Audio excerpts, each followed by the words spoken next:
So why do support and resistance occur?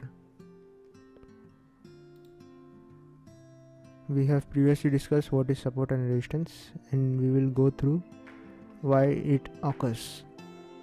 Have you ever bought a stock and watched it decline in price and yearned to sell out for what you paid for it? Have you ever sold a stock, watch it go up after you had sold it, and wish you had the opportunity to buy it again? Well, you are not alone.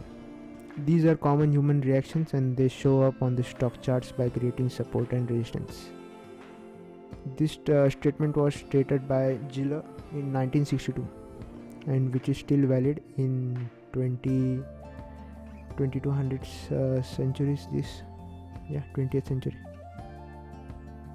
Let us look at the presumed psychology behind a support level and see why it might carry into the future. There is little question that a price throw is a point at which buyers overwhelm sellers.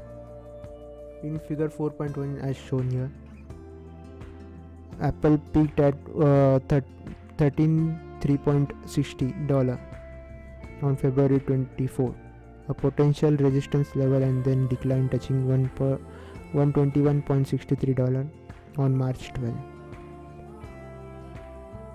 as we can see here, at which point it reversed upward but failed to reach the old supply level.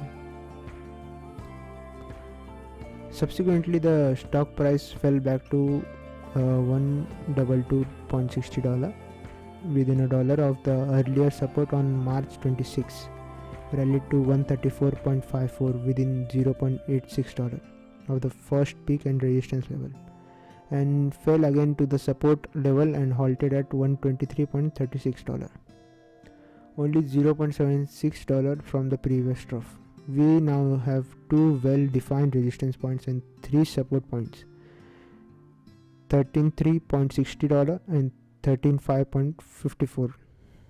Resistance point and other $121.63, $122.60 and $123.36 as a support point.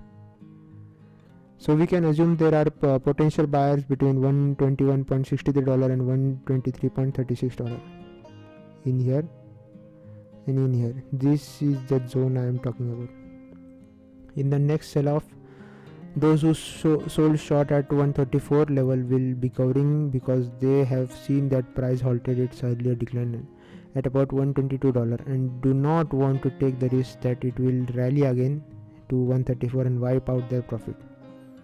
Those who had been watching the stock but did not buy it at $122 earlier will be satisfied that the decline to $122 is back to where they earlier had wanted to purchase it to, but missed it.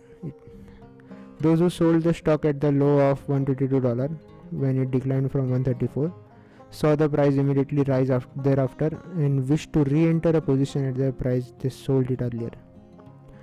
Notice that one of these players is using a fundamental or other information reason for buying the stock at $120. The reasons are purely psychological, but they are strong reasons by themselves.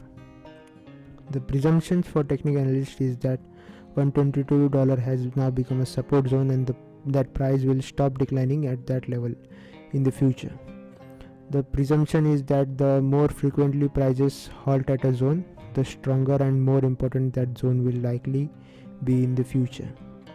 A resistance zone will likely now also exist at $134 for similar reasons, because seller want to sell at that price. Sellers who missed $134 before, or sellers who bought at $134 and want their money back, and sellers who want to short the stock at $134 where it halted earlier. Support and resistance zones therefore are price levels where supply and demand reach equilibrium for unusual but persistent psychological reasons. Hope you are clear. And we will discuss about what are round numbers and how to use in our trading in next session. Thank you.